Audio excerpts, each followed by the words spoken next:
I said, give me a hell yeah.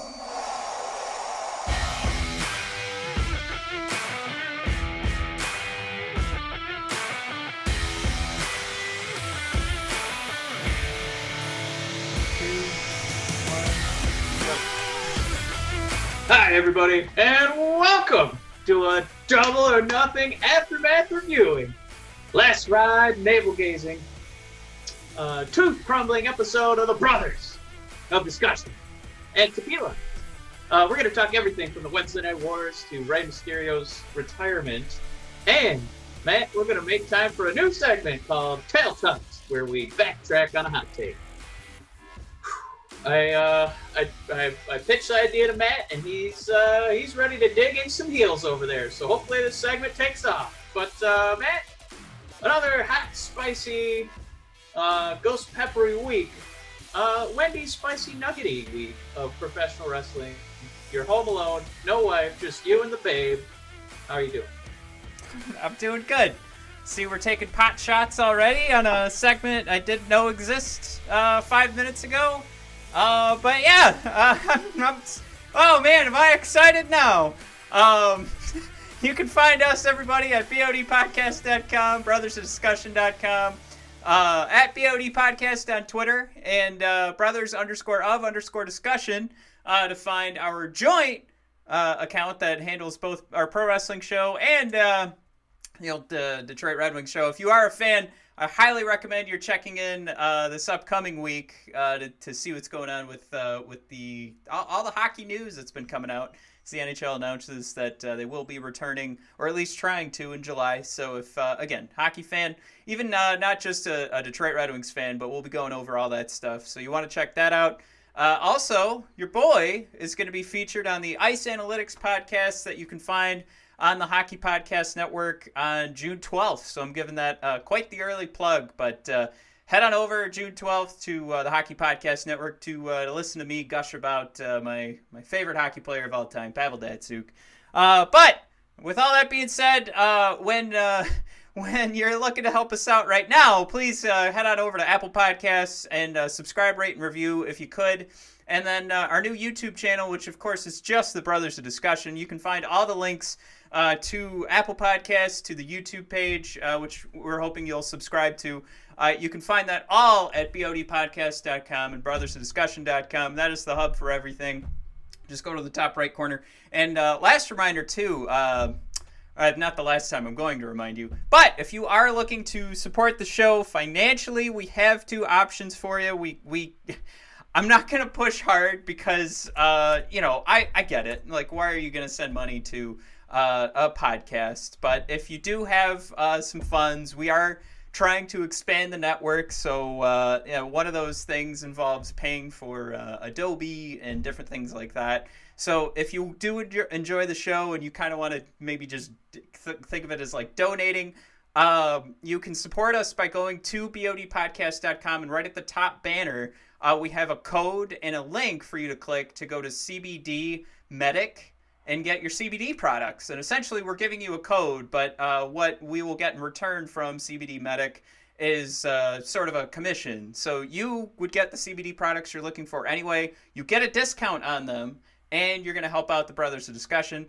Number two is you just head on over to anchor.fm/Brothers of Discussion, and there's actually a link you can click on to just become a member of the faction. And you do so by just, I hate to say it because you really are just handing over cash. But if you do love the show, we want to make some merch, but that costs money to start. And at our $0 budget right now, it's tough. So we have these two different things that we're hoping, if you're looking for CBD products, that's the easiest thing in the world because essentially you're just getting them at a discounted price, and then we get the commission on that sale. But the other one is just straight up cash. So I'm not going to push that one too hard because that's kind of weird. But it is available if you really do feel like supporting the Brothers of Discussion.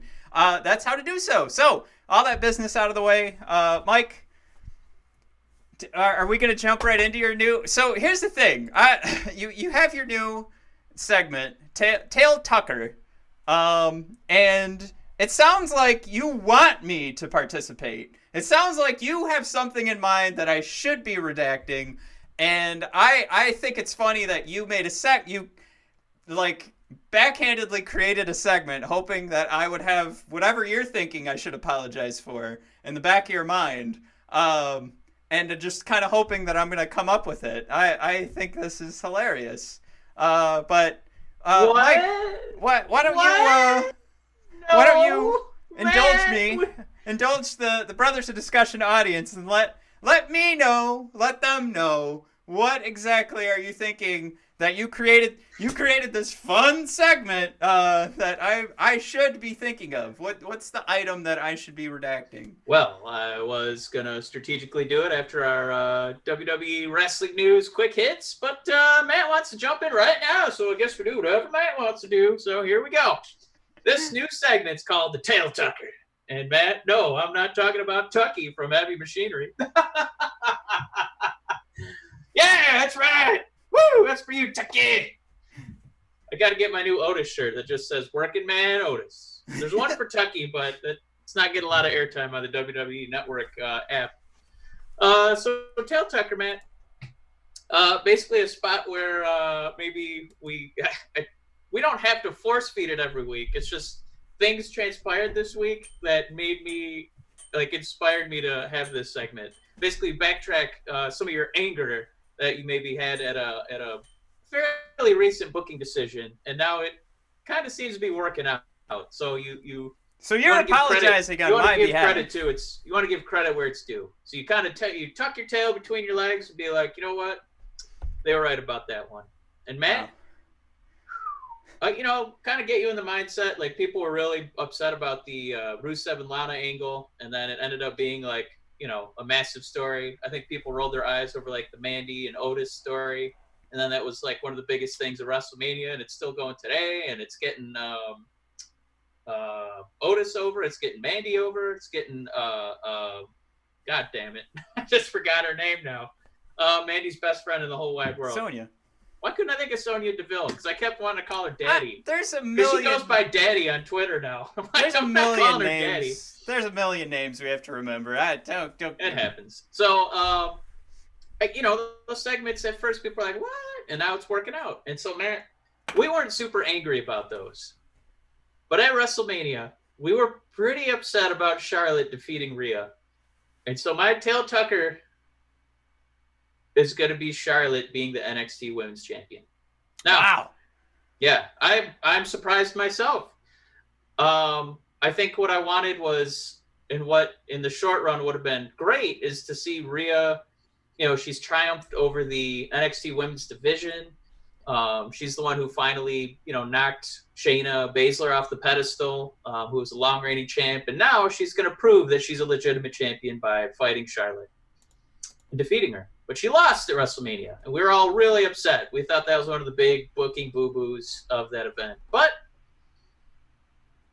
now I'm starting to get it. I think if we just made Rhea to be a mega god, I don't know where that really leads for her, like, in the future. Because then she's just this... And I know it's like you'd almost be comparing her to Charlotte, but it's just like, where do you take this story from here?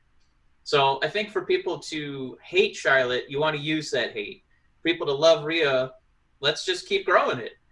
And the best way to do that is maybe not necessarily to have her have this, long run as champion, but for her to be, chasing again. And I think what we're doing is, by using Charlotte as this pedestal, something we hate, two people are being positively impacted. One is Rhea, because people are grinding their molars, like, I want to see Rhea get back on top. And like, the best foil for her is, one of the best in the business is Charlotte. So we're able to get Rhea over. But additionally, with the way we're doing these triple threats, we're having tag team matches. Looks like they have some more stuff maybe in store for us in the future. Io Shirai is also getting a positive rub out of this whole situation. And so basically we're able to have these three entities kind of bounce off of each other instead of just having it be, Rhea just reigning supreme over everything and Charlotte going her own direction. So Charlotte, we're using those shoulders to kind of rub between the two of those people and get over two entities. So it feels like three people are being positively influenced.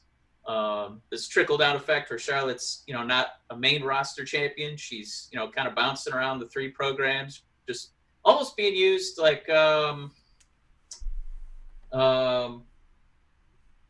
don't like that example. I'm going to back off that sentence, but she's not cemented to one spot. She's able to bounce around, and she's helping get different people over. Like, she's not holding a Raw or SmackDown belt, so we could still get Bayley.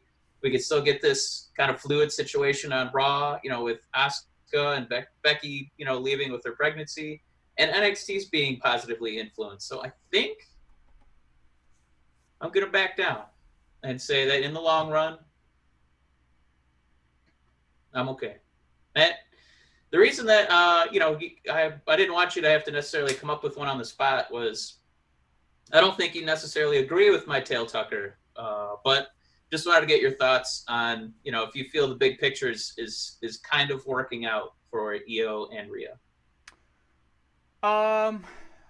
Well, I mean, I put in the notes for NXT this week that I thought this was a huge opportunity for Io and Rhea to get a victory over Charlotte by just defeating Chelsea Green, and even that didn't happen.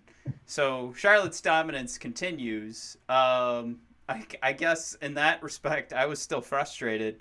So it's kind of funny that you bring that up as the one this is the one that you're turning around on a week that I was like, God damn it, again. But I mean, I'll say, like, the way that I would look at the points that you're making is that just like there was a way to ruin the Fiend in a way of how you needed to bring it back, and thankfully Bray Wyatt had the talent to bring the Fiend back after losing to Goldberg. And getting a title that was so far away from what made sense for that character storyline wise. Like, there's always gray areas. Essentially, like, the boring thing is that we should go into, like, everything and go, oh, this sucks right now, but I guess it could get better. Because that's kind of the way to look at it. Like, it could get better, but it's not better right now. And I think every storyline has that opportunity. And the funny thing is the storylines that we love are the ones that always, like, in the middle of it, we love it, and then they start to, like, fall flat right at the end. Or it's like the old issues with, like,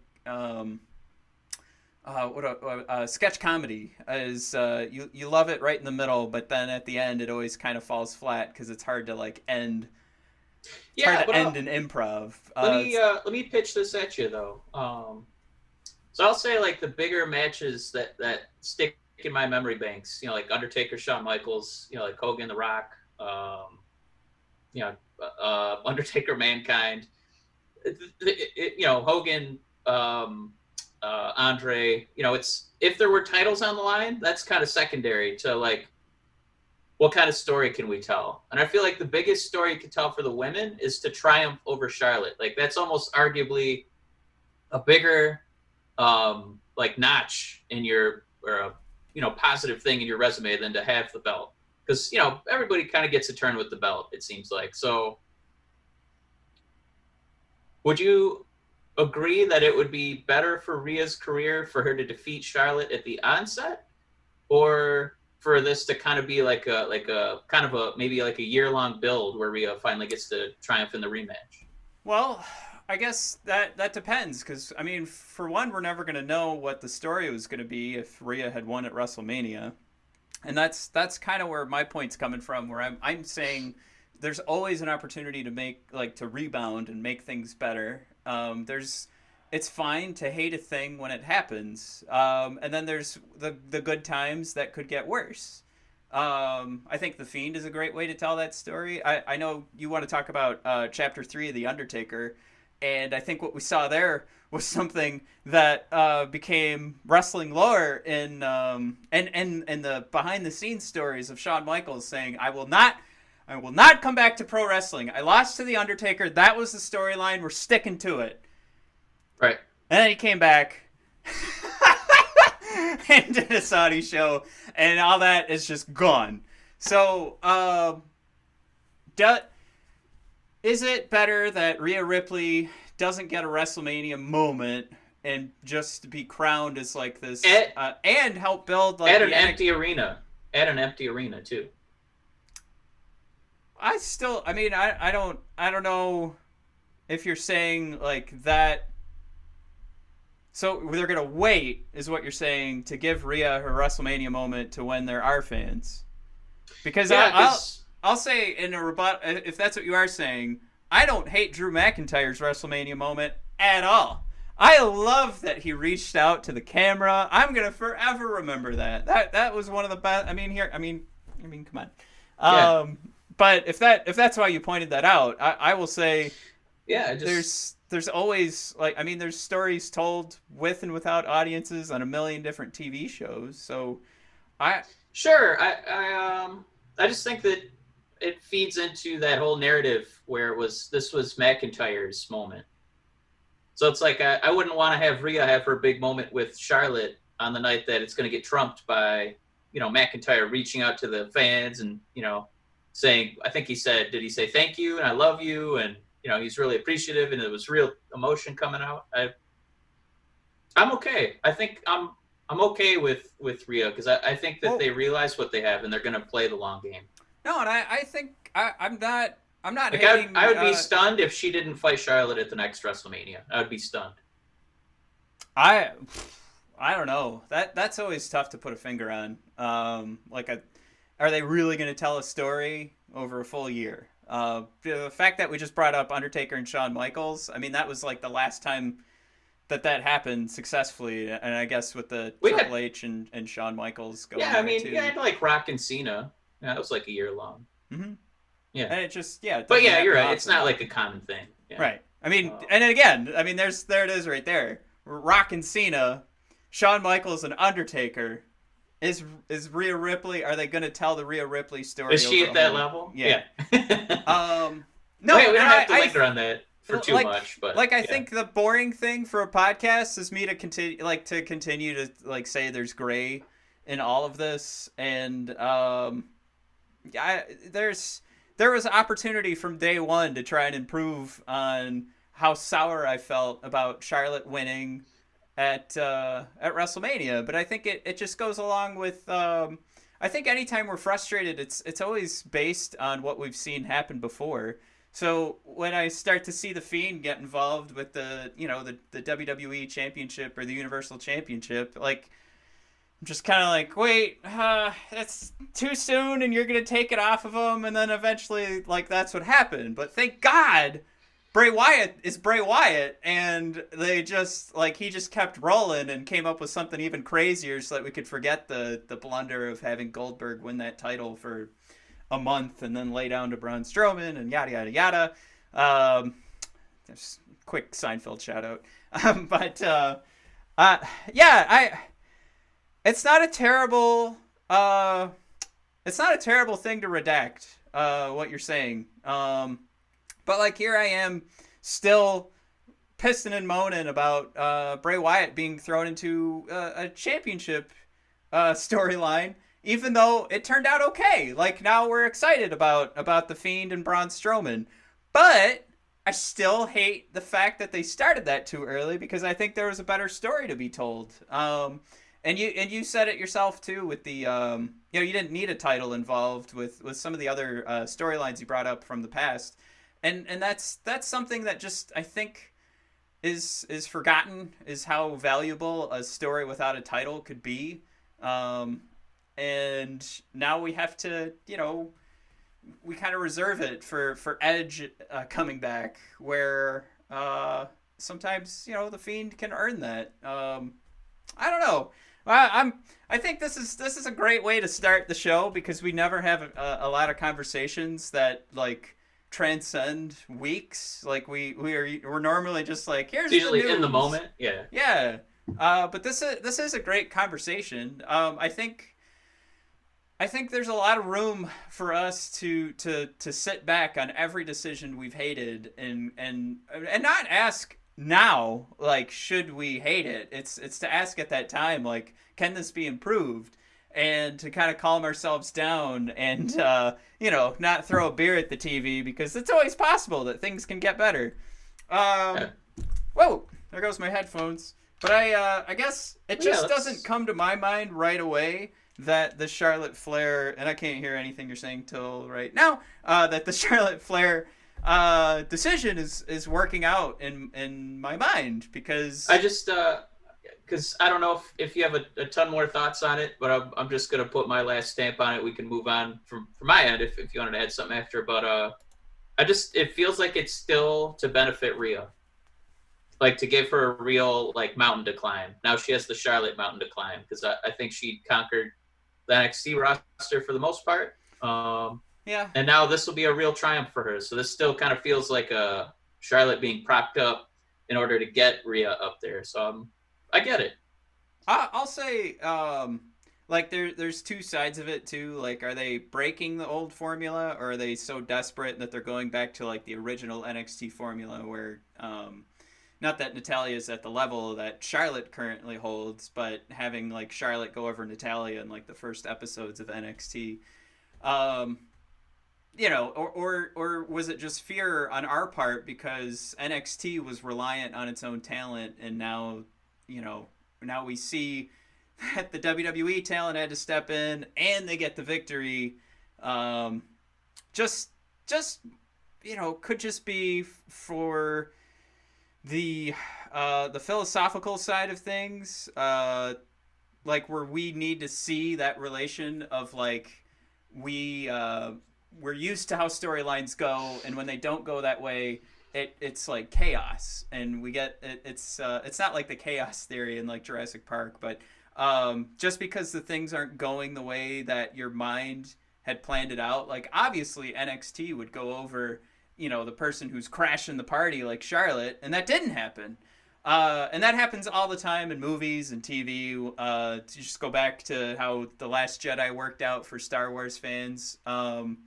It's just like that could be what we all like fall into anytime these storylines don't work out the way we don't like. But that's a whole nother bucket of worms and books we'll have to start reading to dissect the human mind. And hey, let's. We got a lot of stuff to cover, and we'll cut it all out. No more. Let's keep going. I just wanted to make sure I got your feelings on that one. But man, let's do some quick ones here. WWE finally starts having fans.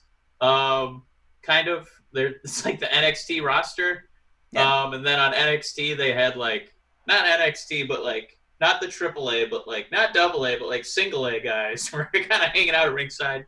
Man, they're behind hockey boards, where it kind of looked like the leftovers from the Elimination Chamber pods.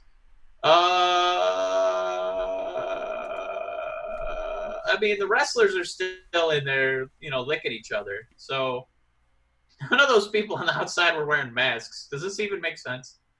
I don't understand why AEW and WWE can't have these people that attend wear masks and stay 6 feet apart. I know it stifles the sound, and that's why they're doing it, but it's just, if you're going to go to the trouble to have those plastic, like, Subway sandwich sneeze guards, I don't know why you're not.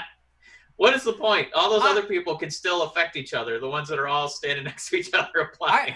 That's exactly what my wife and I talked about when I showed it to her, and I've mentioned a million times, my wife's a doctor, so of course she's she's on the front lines of this of COVID and the pandemic here. So it's always great to get her opinion, but it's like, all right, they've definitely, and I'm not saying this was her opinion, but she just was kind of like, well, what's the point? But like the story it tells is that the important thing is the talent, and that who's ever going to eventually be watching these shows will just get sick and die. And that's fine by the WWE. But it goes back. I mean, right when this started, there were those memes that came out, and they were helpful memes. They were not a joke. And they showed like two people. Actually, we could go to the P one. Do you remember the P one where if you have no pants and you pee on someone, it gets on them. But if they're wearing pants, the pee just stays on their pants. Yeah. But if it's and I'll tell you which one I'm going to adopt. But there's the two people without masks. Very likely they'll get sick. One person with a mask. The decreased chances of people getting sick are just from the one person wearing a mask, but that other person who's not can still get everybody else sick. Then there's everybody wearing masks. It's still possible, but it goes way down. And then there's the people that wear masks and stay at home and don't even go to this, which I highly recommend. Don't go to the sporting events when they open up. If you live in Texas, God bless you. Just try not to listen to your government and don't go to the events. But that's what I'm picking. I'll tell you that. But that's the thing, is that it's not enough. Even the wrestlers in the ring, like, it's not enough. And I don't know if we want to get into the philosophy of this. I think we've come to a point where we're just accepting, you know what, wrestling's not going to go away. We're going to keep watching it. There's a ton of people that are, literally in danger as the weeks go on. It felt like such a hollow gesture. That's another PR stunt. Yeah, like the NFL giving their players like pink socks to wear for breast cancer awareness, and we find out all the donation money is just lining corporate pockets. Like, it's just it didn't do a lot for me. I hope it's not doing a lot for other people. It just means they didn't have masks on. None of that matters. So they all got. If one of them was sick, they're all sick. So it's stupid. And like you said, the hollow gesture is perfect. It's going 10% of the way isn't enough, and they're going for the visual aspect. So that's where the PR thing kicks in. But it should be masks. They could put up those boards. I feel like AEW. It seems like such an easy thing too, like McIntyre masks, Otis masks. Yeah. Easy. Then he starts selling them. That's a good PR stunt. Hand out the masks, like, at the events. How about an Undertaker mask? He's doing his last ride. We could do sponsored by the last ride. Let's talk about the last ride. God damn, are these getting I caught dark. up today. Watched all 3 chapters. Yeah. They were riding high after that Cena match. Undertaker didn't look like a bag of dicks. He, got to do his old school off the top rope. He got to squash Cena at WrestleMania, but he was bummed because he only got to wrestle for 5 minutes. So Matt, it kind of, he seemed to be, it's like he's never going to be satisfied. That seems like the story they're telling. Yeah. So he's comparing his career to HBK, who, Sean had a storybook ending where he got to retire against The Undertaker at WrestleMania. Matt, here's my question for you. Is he the real life Randy the Ram, where he's literally just going to do this until the wheels physically fall off in the ring? Is that the story? Is that what we're learning about Mark Calloway, that he's just never going to retire? Yeah, this is like that old, like, the documentarian doesn't know what his documentary's about till he's about halfway through filming it. And I think this was supposed to be like the goodbye to The Undertaker. And the longer that they record with The Undertaker talking and Michelle hanging around and seeing the kids and then seeing the good matches and the failed matches, Triple H was calling it a catch-22. I don't know if he finished defining it to actually hit the point of it being a catch-22. But it really is. That Shawn Michaels that said it was chasing the dragon. And that's where you make the drug connection. And that's where you make the addiction connection. Yeah. And this is very eye-opening to this is... Like, what does addiction do is it hurts you as a person. Whether it's, like, I don't know if I just want to say drugs, because alcohol is still a drug, but alcohol or drugs hurts you. Addiction to working out or doing the what's the Seth Rollins where you work out really fast? CrossFit. You do CrossFit and your muscles blow up, and then you're out for months at a time, and then when you come back, you do it again, and you hurt your muscles even more. Here's the Undertaker's addiction that is killing him, and he's gonna leave his family probably sooner than he should, because I'm sure there's heart problems we haven't heard about yet. Cardio is the thing he keeps bringing up as a problem, And it's because he wants to keep chasing like that perfect ending. And I don't even know if it's just that, if that's the story he's told himself, if he's just chasing the adrenaline of being out there and having, I know I would love to have 100,000 people chanting my name.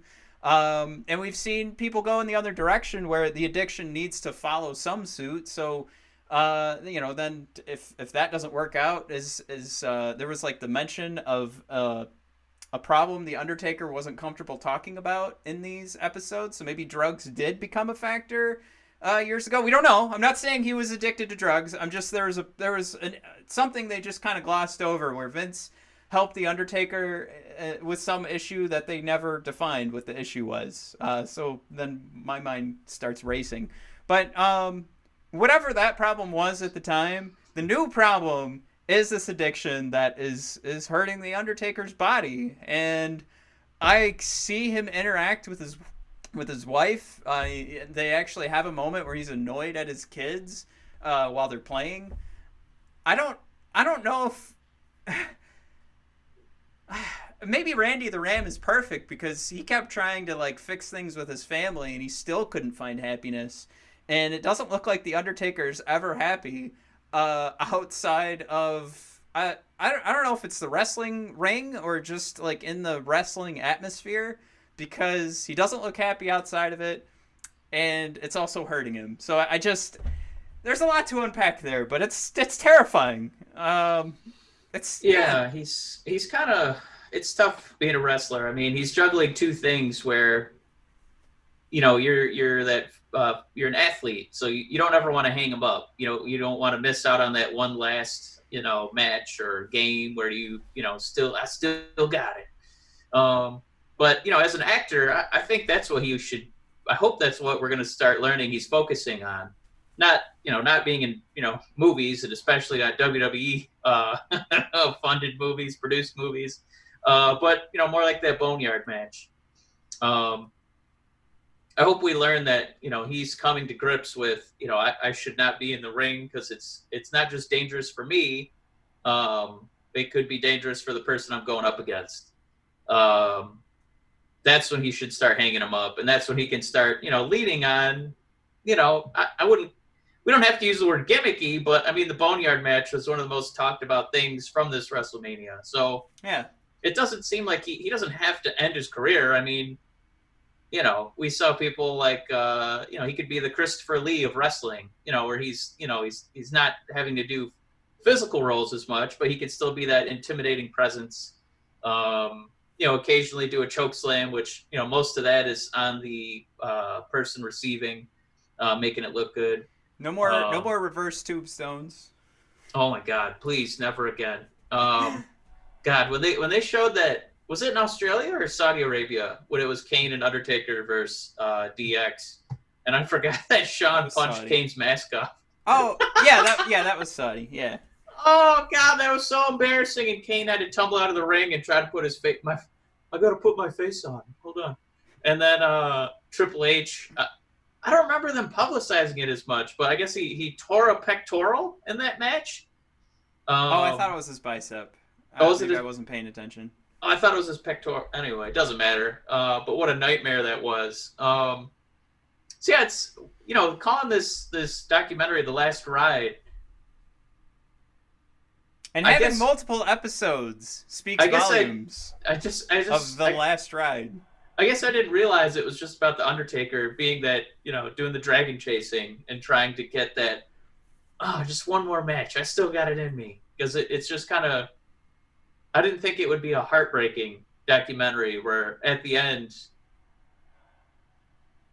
I'm going to be stunned to see how this could be a positive for The Undertaker. Obviously, It's already, mostly done. He already signed off on it. It's a WWE product. They're not going to bury one of their most protected entities in the history of the company, but it's just... Yeah, I think I am fascinated to see how this ends positively. Yeah, I think the proper call to action here for anybody that's watching this and going like, man, these are some great stories from Triple H and Shawn Michaels. I'm loving this. Just like these are the way that the Undertaker talks. These are the types of things that are red flags. Like you need to sit down and talk to your friend or family about their issues. I'm not saying that they're not, because we keep seeing like these little snippets of like HBK hugging the Undertaker, going like, I don't want to see you here. I don't want to be making these travel plans to come see you once a year anymore. And he's trying to like plant the seed in the Undertaker, like, dude, hang it up, man. You did it. Like, we love you. You've done enough. Same thing, Triple H going out there, and then Vince McMahon too. Like, last thing I'll say, I think the most eye-opening part of this, unless this is all just trying to make Vince look better, and that's why this was created. And so I'm just saying, according to the documentary, that it is not just Vince ruining the Undertaker. It's more the Undertaker making these conscious decisions to say, that is a hysterical point. I gotta stop looking like an evil son of a bitch. Yeah. Man, I think the only way to finally put a period, close the book on the Undertaker, is to have him wrestle Nia Jax. Oh Jesus! What a great transition. Woo! I know. I know. If she was in the room, I'd be like, Nia, you don't hurt anybody. Oh my God, what's your weird? Oh, it's pro wrestling. I can't believe. But my beloved Kairi is off TV. You son of a bitch. She keeps fighting all these petite wrestlers and breaking them in half. So well, Kairi again, right? Kairi was the one that was screaming, "I'm not set! I'm not set!" And then powerbomb. She had to quickly Google Translate that phrase. Buckle bomb. Yeah. And then still eat a buckle bomb to her doom. Man, how many more examples before we say, Nia, you're done? Well, yeah, and 5? like title shots and stuff. I think what's funny is like before this started happening again, people were starting. This is Kairi's fault for being small, right? Exactly. People were starting to come around on Nia and saying like, Becky was wrapping up, and some of the storylines. Well, I guess before we knew Becky was gonna head on home and become a mother, but people were starting to say, "Man, you believe this is all Nia Jax helping out and breaking Becky's face?" And now this is happening again, and it's like, all right, that wasn't a good thing. That I don't care that we got this great Becky Lynch story. Like, no, stop fucking hurting people. Jesus, I mean, if a guy like Ryback is chased out of the business for having being famously injuring people and having full podcast episodes of Bill Goldberg. Yeah, Jesus, killing the Undertaker. I can't wait for that. June 14th. Wait, that's the wrong example. Episode. That means that she's gonna have a very long career. Into her mid 50s. But is Nia Jax? Has she made a difference for you? Like, let's pretend these injuries have never happened. Does Nia Jax come out and cut a killer promo? No. Does she come out and have a great match? Well, she's a lot bigger and stronger than all of the little girls that she's facing. So, it's a little bit of a change of pace, Right. I mean, that's what I'm saying. Is like that's what she gets to sell herself as. Is I'm a change of pace. But they're not like 5-star. And then you had tacos on Tuesday, right. And then Nia comes in. It's like, yeah, meatloaf. All right, I guess now I'll like the pizza better. Yeah. But I guess my point is, is how much longer do we endure? And I think we've asked this question before. And I think that was at the last Kairi injury. Like, how much longer do we have to see this happen? And for all the people that are Nia Jax defenders, why does anybody deserve to hold on to their position if this is the case? If I had an office job and I kept giving people paper cuts, I think I'd get fired. So, like they'd find a reason to get rid of me. Or just my regular job. If I was fudging up, there'd be a reason to get rid of me.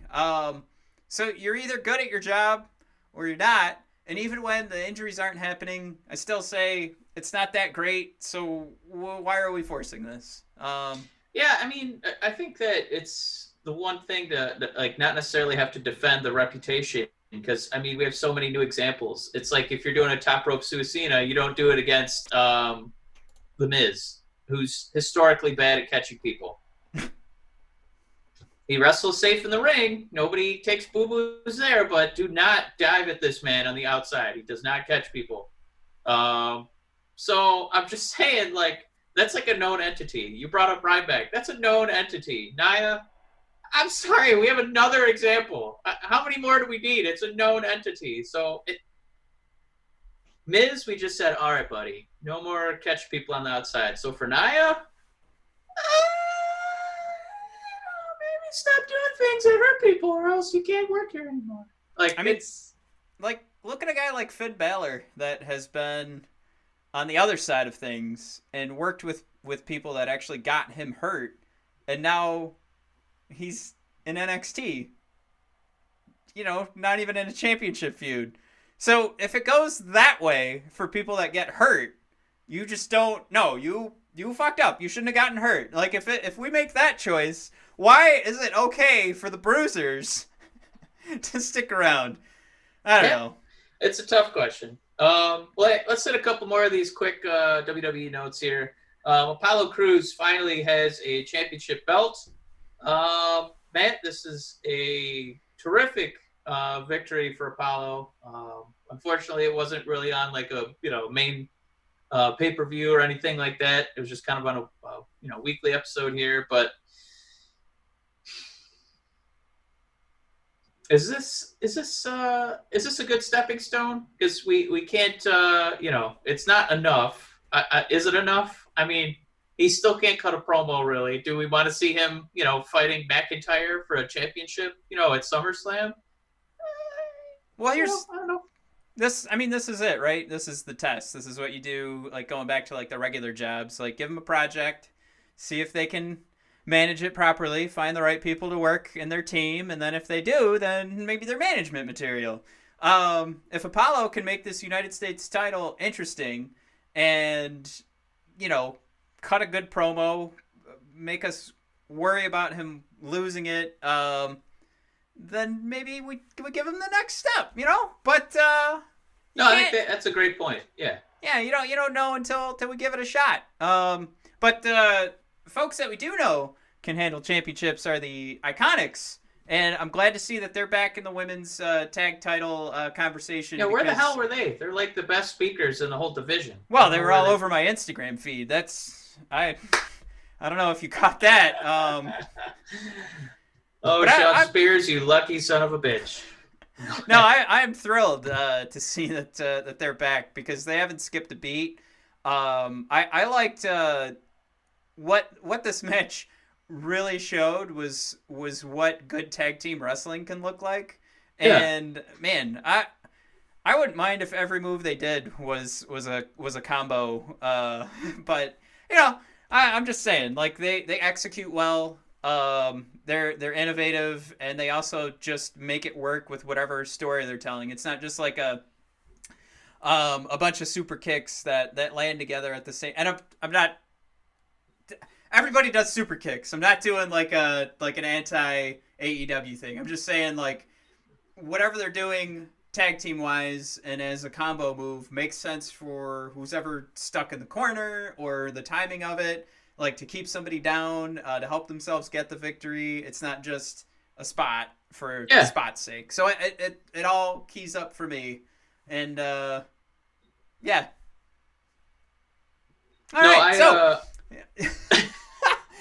I like hearing their promos. I think that they're one of the few legitimately funny groups. Like when I see them on TV, I'll make sure I don't have the mute on. I turn my phone over. I want to see what they're doing.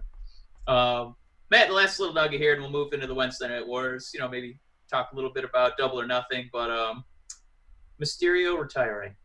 This is just a word. Grade right? A he's not retiring. baloney. Yeah, grade Ray baloney. That's how Rey Mysterio ends his WWE career, getting his eye jabbed out by Seth Rollins, and then he will bid adieu to the WWE universe. Do you like Austin Theory kind of jumping ship there? He was part of that Andrade and Angel and Mrs. Black stable, and now he's just hanging out with Seth Rollins. I would say so far I don't hate it. I mean, how many times have we begged for like storyline to make sense, and they actually took the time to show Austin like at the side of the ring, all sad and lonely, and then Seth finds him, and like evil Jesus, like yeah, he's the consoler of the lonely. Yeah, I liked it. I thought that worked, and I'm gonna give it more of a chance than I would anything else because they didn't just have him show up the next week as a part of the stable. So, yeah, if you're gonna take the time to give us the origin story, I'm all for it. Let's do it. Maybe the origin story, they can't all be Iron Man 1. But I will go for Captain America Winter Soldier because I know what happened in the first Avenger. So I just, I can jump on board a little bit easier. All right, fair enough. Let's Iron Man 2 and 3 suck. Well, all right. At least we got a good War Machine. I'll say that. We got the right War Machine in there. Matt, let's do this. We like doing our Wednesday Night Wars. Top 3 moments from AEW and NXT. I watched both. I'm going to say AEW won, but Matt, I'm going to see if you can make a case for NXT. Matt, what was moment number 3 from a hot week of NXT? I think if this story was told a little different, if the result was a little different and it wasn't the first match on the card, it was set up to be a little bit more exciting, I think this would be number 1. But Drake Maverick winning that triple threat is my number 3 moment. Is that right? Wow. You're looking at okay. Wow. So you're wowing because you didn't like the match? I thought it would be higher on the list. But we're looking at a pretty stacked card. To defend your pick, also, like WWE didn't really give it, the mega spotlight treatment because they wanted to show off some ridiculous cage they built for Matt Riddle and Timothy. I'm refusing to call him Thatcher. I'm just calling him Timothy from here out. I really like this match. The finish was a little goofy. I really thought they were going to drag this out another week with Kushida getting a one-on-one rematch again. But instead they just made Kushida look like a pushover and say, "You got it, bro." That was kind of lame. Showing I would have just not included it. Him staying the face. They overbooked why even bother? Yeah. But I guess they needed some closure so that we weren't just sitting there going like, why isn't Kushida fighting this like that? Yeah. Or just not even have the submission. I don't even know why they included that. I don't know. It just seemed a little overbooked. Well, it's overbooking at its finest. But I guess Kushida stays strong. The loser is Atlas, but I'm okay with that because I think his promos are shite. Even with like the story they give him, they're shite. But this takes the number 3 because I liked my number 2 and number 1 so much. And I don't think the rest of the world liked my number 2 so much, but we'll get to that in a minute. All right. I'll take a... There's a little someone who's starting to awake from her slumber. Oh, no. So we're going to go mega fast round. Number 3, Matt, was the Cody promo. I think people kind of rolled their eyes when he called himself Tom Brady because I don't think he made the connection quite like he could. He was trying to say I wasn't the first pick. Tom Brady was picked deep in the draft, and I was picked 4. Right. I think he was pointing at Arn Anderson or something. I don't know. But the part that worked for me is that as bummed as I was that they built up the Murder Hawk just to get, defeated in his first match that meant anything, they're going to use Cody to prop up the rest of AEW because he's going to be doing an open challenge with that TNT championship, which I don't think would have been as fun with the Murder Hawk. It's kind of like, almost exactly what they did with WWE with Cena and the US title. Cody having it, gives it tons of value. He's the face of the franchise. He can actually cut promos. He doesn't have to rely on, 68-year-old Jake the Snake. I think it's a good move. And I was inspired by this promo, Matt, and I was inspired to watch more AEW going forward because I can't wait to see what happens next. Yeah, and I'll just my quick thought. Out of everything that happened at Double or Nothing, Cody winning that title was one of those. Maybe that was like my instant tuck my tail moment because I was like, "What the fuck?" And then I was like, "Oh, okay, I guess it's just the dumb TNT title." So my number 2 was getting to watch the Zoom meeting of Adam Cole and William Regal. That was pretty funny. I said it had all the chemistry of a regular Zoom meeting because there's so much hesitation. I didn't think it was that bad. I thought it added to it. I thought it kind of felt like Regal was always, there was the moment of hesitation where it was like, do I talk? Is it my turn? Like, kind of waiting to see if Adam was going to keep going. I love the segment. I thought all the lines were delivered perfectly. That element kind of brought me back because everybody knows these are my only Zoom meetings now or other podcasts that I'm involved in and this stuff since I got fired. But my heart goes out to all my past Zoom meetings and how much fun those were to interact in. But no, I thought the two of these guys, I wish William Regal was still fighting because these two, as Adam Cole has continued to hold on to the title, I think we're seeing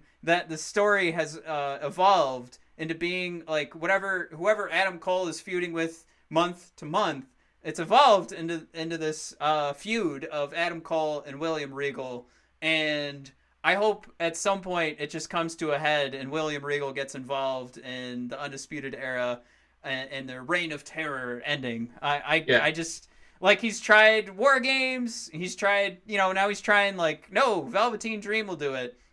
I kind of don't want Velveteen Dream to win because I want somehow William Regal to be the end to the Undisputed Era. Not that I want them to end completely. I just... for them to fall flat on their faces, it looks like it's got to be due to William Regal. Okay.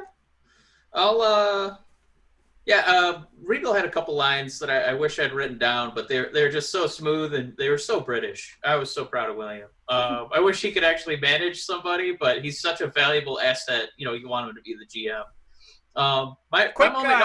Quick point. If you watch The Last Ride, they show Triple H's wedding party. And Undertaker's in there also. William Regal. Yeah. Interesting. My moment number 2, Matt, is also related to the TNT Championship for AEW. It was Jungle Boy triumphing over everybody. I think AEW's had a few Turd Pile and Northern Sicily Battle Royals where it didn't really seem like there was a story, just people were eliminated now. But the way they teased... Jurassic Express versus MJF and Wardlow, Luchasaurus especially versus Wardlow, and then the storyline with the Elite beating up, poor Orange Cassidy and Orange Cassidy getting to squeak in at the end, and he and Jungle Boy kind of showing, my God, these two guys who are maybe 350 pounds combined. These are not big men. These could be the futures of this company. Not necessarily this year, but they're athletic. They get you excited to turn on the TV. So much of this episode of AEW Dynamite was about setting the table going forward because Double or Nothing had a real finality to it. So we were setting up new number 1 contenders. We were setting up new gimmicks for weeks to come. It was an entertaining battle royal, and the right guy won over. So, yeah, good job, Matt. Number one, your boy Timothy Mike. You call Timothy Thatcher and Matt Riddle going at it. I had fun with that. I didn't need Kurt Angle in it. No. But this really for me, this match was an ending. Built around an ending that I desperately wanted, and I thought would make sense. And then it also helps send Matt Riddle, it looks, to SmackDown. But yeah, Thatcher getting the win. I saw this as and this is so stupid because of how long NXT has been around, but I was like, man, this is like old school NXT roster building. All right. Kind kind of coming back to the beginning of our show, talking about Charlotte and the new way they're trying to build the women's roster. But having Timothy Thatcher go over Matt Riddle like this, I loved it, and I think this is the big baddie. This is a heel of heels. This is just a tough MFer, and I'm excited to see where this goes. Mike, your number one? No, just real quick, 3 takeaways from that. One was that they made sure to mention the length of Timothy's arms. My God, he's got 80-inch arms. Nothing about, remember we used to do Hogan's, biceps? Now we're just talking about the length of wrestlers' arms, which I know is like a fighting thing, like for reach, but it was still funny. 2 was that they made sure that you showed Timothy's fake teeth falling out for at least a half an hour. They really zoomed in on those teeth. Oh, they're in the ring. Now they're in somebody's hand. Oh, look at those teeth. Those are definitely teeth. I've had teeth fall out. That kind of looks what it looks like. And then my favorite moment was Morrow again saying, Matt Riddle's a bit of a lone wolf in the locker room. Like, ooh, do we want to mention that? Because it sounds like that's why he doesn't get the booking that, wins and losses, that, something deserving of his skill level. So just something I'd make note of there. I don't know if Riddle's ever going to be champ because of his camaraderie with the boys. Matt, my moment number one, there's no question, it was FTR, baby. Woo! That was the fastest 90 days of our lives because AEW's added to the tag team division. Dex Harwood, which makes me think he's gonna, someday play basketball against the Street Profits, and Cash Wheeler, which makes me think, he's watching some Ric Flair promos and, wheeling and dealing. I could be the Cash stealing. Look, that could be me. That would have been a great name to have at Double or Nothing. Yeah. Oh, what a waste. Cash Wheeler at Double or Nothing. So Cena. I don't know. My Excalibur sounds a lot like Morrow. But they came out in the wake of a Spot Monkey Matt Hardy, and his teaming with the Bucks of Youth, and they came out to rescue the Bucks of Youth from the hands of those evil, dastardly Blade and Butcher. And they didn't do the stereotypical thing and just beat up the overly booked baby faces in the Bucks. They came to their aid, and Matt, I'm really pumped for this addition to the AEW roster. We've had hints for a while, Cody drinking out of FTR mugs, on the YouTube channel, stuff like that. So I'm really pumped for this future of the tag division. I think the debut was really strong. It's a shame that there wasn't like a real crowd there to really electrify the moment, because this is a real get for All Elite Wrestling. But it's exciting. In the future when things go back to normal, I think that these are definitely guys who can help push that tag team scene kind of into the main event, instead of even an AEW who announced to be the tag team promotion. They've kind of put it in the back burner. So I think this is a big move for them. Well, I'm going to cut you short, and everybody, thanks for tuning in, and make sure you go to bodpodcast.com, which is our hub, to check everything out. Subscribe, rate, and review on Apple Podcasts if you could, and the YouTube channel, if you could subscribe there. Both of those help us out. Another way to help us out, that banner at the top of bodpodcast.com or brothersofdiscussion.com will give you discounts to some CBD products, as well as the anchor.fm/Brothers of Discussion is a way that you can actually help donate to the show so that we can continue to make this work and be more fun and be more entertaining for you. So thanks, everybody. Have a good one. Bye!